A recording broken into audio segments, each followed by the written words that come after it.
difficult time dealing with grief. And it's a very heavy emotion. Absolutely. And I come from a Middle Eastern background where emotions are a sign of weakness. Now I understand that this is all very backwards. Yeah. For the past 7 years that I've been in the US, I've been trying to fight it. But at the end of the day, when it comes to grief, that's one of the emotions that I haven't allowed myself to accept or express or feel out. So what are your opinions on that? What are your suggestions? Any sources you suggest I look into? Yeah, it's a great question. What specific cultural background are you from, by the way? I am half Iranian, half Arab. Awesome. Yeah. But mostly on the Iranian side, and everything from the food to the language to the cultural practices. Wonderful. Well, I'm also Iranian and based in LA, so I guess that makes me a resident expert in the culture, at least insofar as my personal and environmental experience. And it's a great question that you ask about grief, and it's very relevant to men because, to your point, there is this at least stereotypical notion that men have to keep a stiff upper lip, not show emotion, not cry especially, which is incompatible in a lot of ways with the necessary rites of grieving. I actually think this is not an inherent part of masculinity. I think this may actually be a little bit more of a modern and unfortunate development insofar as social reinforcement of emotional suppression. Ironically, the two cultures that you mention, Iranian and Arab culture, are very ancient cultures going back many thousands of years, in which I actually do think there is a cultural and social norm about the recognition of grief. And specifically, there's a lot of rituals around grief. So if you ever go to an Arab or an Iranian, for instance, funeral, depending on which particular religious affiliation that you have, whether Muslim, Zoroastrian, Jewish, etc., there are specific rites. So for example, like a widow of someone who has passed away may need to wear black for a certain number of days in order to be socially recognized as someone who's going through the mourning period. And that when those, whatever it is, 90 days, whatever it is for that particular community is over, then they're allowed to kind of like come back and rejoin the fold of society. And you may say, okay, 90 days, it's particularly arbitrary, but I think there's a reason those rituals have developed and persisted. Or as Taleb, who's also Middle Eastern Lebanese, would say, it's sort of lindy, because these practices have sort of naturally been selected or evolved over many millennia to probably serve a useful purpose for people.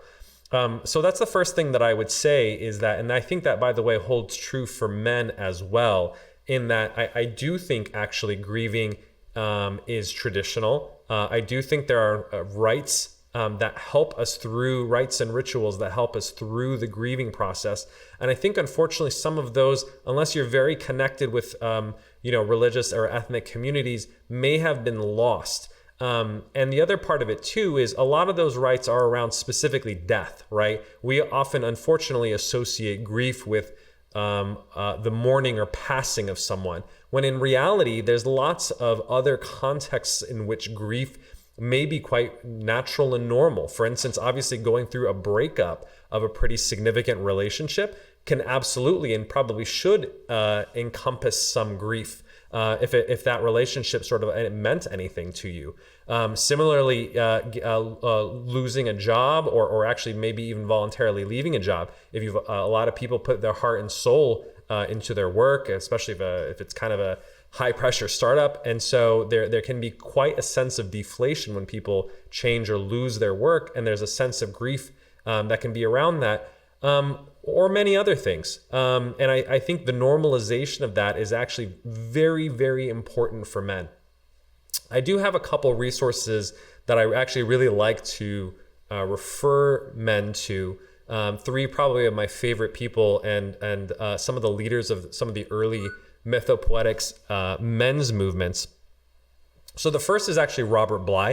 If you actually go on my Twitter, which is Dr. Sepah, Drsepah, I've actually posted a couple of videos of Bly. I think probably even I retweeted them yesterday, talking about the importance of grief.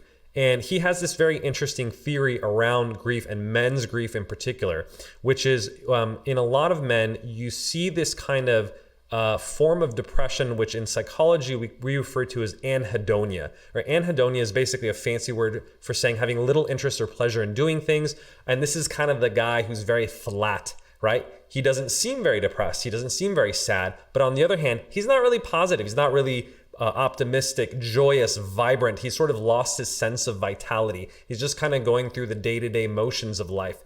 And in some ways, if you think about it, that kind of anhedonia may often be sort of a defense mechanism against the deep feeling, right? Where if it's overwhelming to feel sort of sadness or grief, it can be easy to sort of block that out and say, I'm not going to feel basically any emotion, whether it's positive or negative. I'm just going to be flat and cool all the time.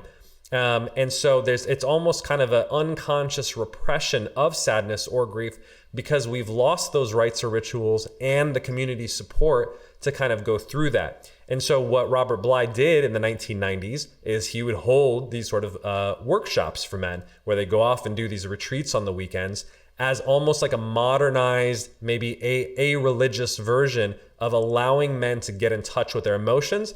And so one of the ways they would do that is they'd recite poetry. Bly was actually a professor of poetry, so he'd read his own poetry, the poetry of Rumi, Hafez, Kabir, a lot of these classical poets that often do have this sort of emotional tinge to them. And when you hear them, especially recited or played to music as it's traditionally intended to do so, it can help you kind of get in touch with those deeper emotions where, you know, if you're at work or you're watching Netflix, you're not going to necessarily be in touch with the grief because, as I mentioned, it's often sort of repressed. But when you're in a safe context, you're surrounded by a group of men, there's confidentiality, you feel collegiality or a sense of connection to them, and there's almost a conduit, right? Whether it's the music, it's the poetry, it's drumming, it's storytelling.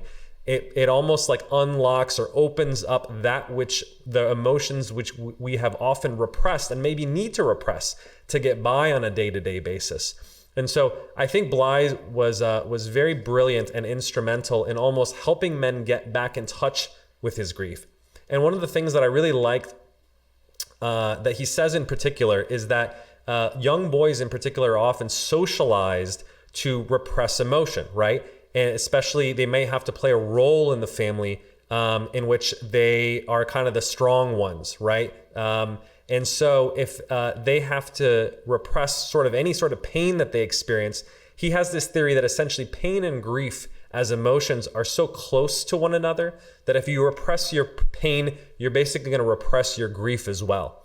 And so the part of unlocking those emotions is to create the right context or the right environment to get in touch with those things. So I love Robert Bly's work, and it's unfortunate because he almost came one generation before the social media era, and so a lot of people don't know about his work. So that's the first reference that I would highly encourage. The second is a psychotherapist by the name of Francis Weller. He's a licensed marriage and family therapist. And he has a great series of lectures. You can find them on YouTube. He also has a wonderful book called The Wild Edges of Sorrow. And he talks about how this similar kind of theory of repression that we see in modern society, he talks about the two ways that men and society in general kind of numb themselves. One is sort of anesthesia, as he calls it, right? The numbing. So whether it's through substance use, alcohol, but I would argue in this generation, it's often through digital numbing or sort of dopamine, right? We kind of lose ourselves in gaming, pornography, social media, the internet, as a way of, numbing unwanted thoughts, feelings, emotions, sensations, and memories. So that's the anesthesia, right? And the other part that he talks about is sort of the amnesia or the forgetting, right? We forget that we are connected to whether these large cultural communities in which it's part of your inheritance, literally, right? That go back thousands of years. Unfortunately, in modern society, we're not as connected to whether our nuclear family, extended family, tribe, village, community, etc., which maybe one or two generations ago, your parents or grandparents were much more embedded into. And so there were sort of tribal elders, religious leaders or other members of the community that you could go to process sort of these emotions or feelings. And I think that's sort of lacking these days. Another part of amnesia that's really important is we forget that we're not only part of these thousands of year old communities in terms of our ethnicity, culture, heritage, or religion, but we're also part of a greater ecosystem of nature, right? That not only do we grieve our own losses, but we're part of a circle of life, an environment that we feel often disconnected from because we live in these hermetically sealed boxes as we jump from, our cars to our homes, etc. We're not in touch with nature. And so as a result, we feel very alone, both as individuals and as a species, even though we are part of this greater sort of ecosystem. So I think Francis does a great job as well. He actually holds workshops just like Bly does to help people get into touch with their grief and process it. And an interesting anecdote of a young man who actually went to one of his, workshops. I believe he said something along the lines of, afterwards, he found it so powerful that he almost wanted to join a monastery, right? And not because he really wanted to be a monk, but because he had never been in a supportive context of other people that allowed him to truly be authentic and be himself and process those emotions. And he realized that was just something really missing in his life, and he yearned for it once he had a taste for it. So I actually think that's really helpful as well. And then the third resource that I really love is a gentleman by the name of Martine Prachtel. He has a beautiful lecture that he actually did for the Minnesota Men's Conference called On Grief and Praise. And he actually comes from an interesting cultural tradition himself. He comes from a Mayan tradition because he used to live in Guatemala. And he talks about sort of the traditional rites and rituals that they would use to go through their grief.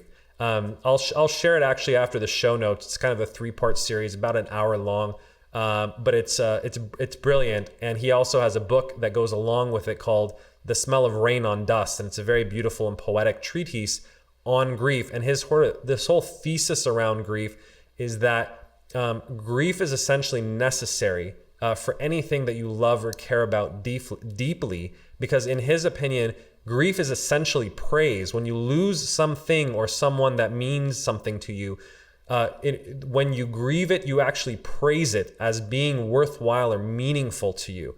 And that's essentially how you show or express your love. And so as opposed to being something that we need to get rid of, right? A lot of people think about grief as, oh, it's this sad black dog and I want to get rid of it and move on, right? Move forward. And there's something wrong or pathological with you if you're feeling sort of that sadness for more than any short or acute period of time, right? As opposed to that, I think Martine, coming from a little bit more of this ancient Mayan tradition, says, no, if it is human to grieve. And in fact, it's the way that you express your love and praise for that which is important.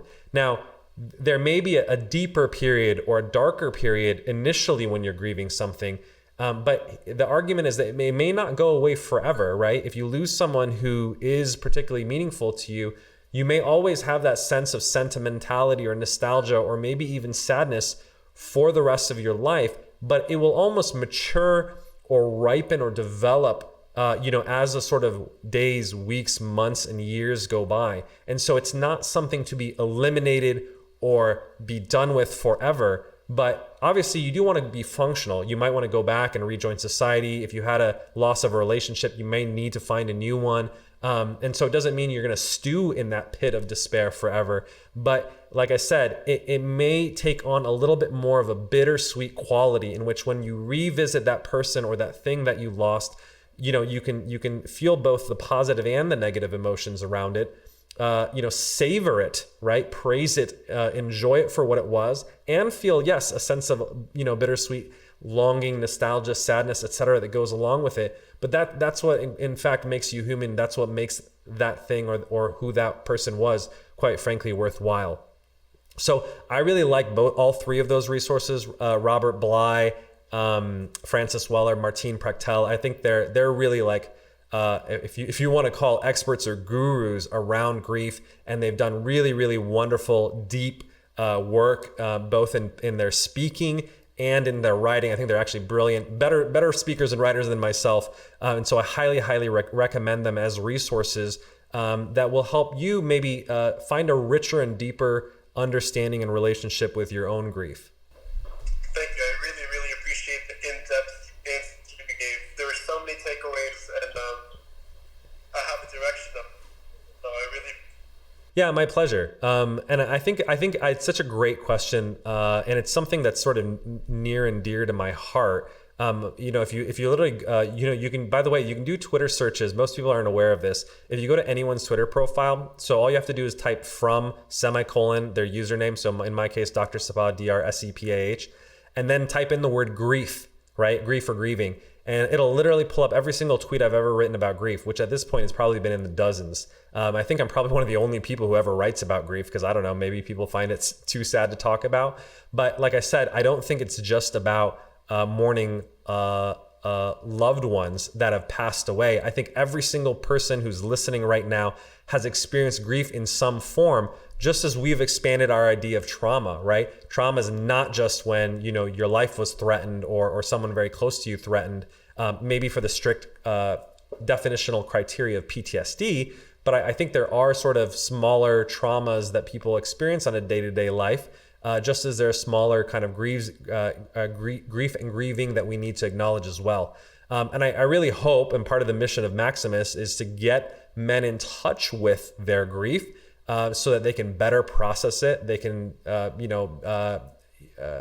become sort of more mature men in dealing with it in a way that actually I would argue we used to deal with, but it's sort of unfortunately been lost, right? And I think by doing so, we can almost become better, not just people, but better partners, right? Because I think the sad thing that I've observed, at least in my clinical practice, is when men do not grieve, right? They just kind of brush it aside. They're like, okay, great. I kind of, put in my resignation. I had a drink and I moved on with my life. Or I attended the funeral and I never thought about it again. And they don't process this as well. It's not that there's a right way or a right length to process it, but you can kind of tell when people haven't really moved on, right? Because again, you're seeing sort of that anhedonia, that flattened affect, that disconnection from relationships, or maybe an avoidance where they realize that it's too hurtful to experience that all over again. So they're like, I don't really want to date right now. I don't really want to be serious. I don't want to jump back into something committed, right? And so you see this phenomenon of very wounded men jumping from relationship to relationship, for example, because they don't really want to be hurt again. And so it's easier to keep things superficial, casual, etc., because of almost an avoidance of pain, an avoidance of grief.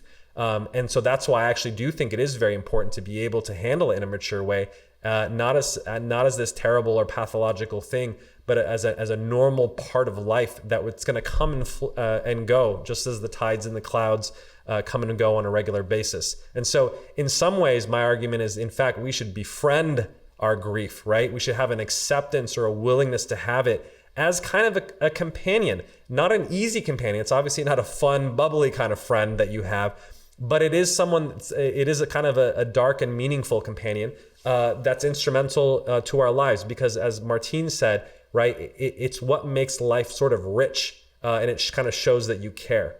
So I very much encourage people to actually do grief work, whether or not you've lost someone, because I guarantee you there's something that you haven't sort of fully processed or moved on about that may be holding you back. I have like 11 bullet points written down. This was a handful, but that's just what I asked for. I'll make sure to give you a follow. I have to get off the app, but I really appreciate your time. Thank you so much. My pleasure.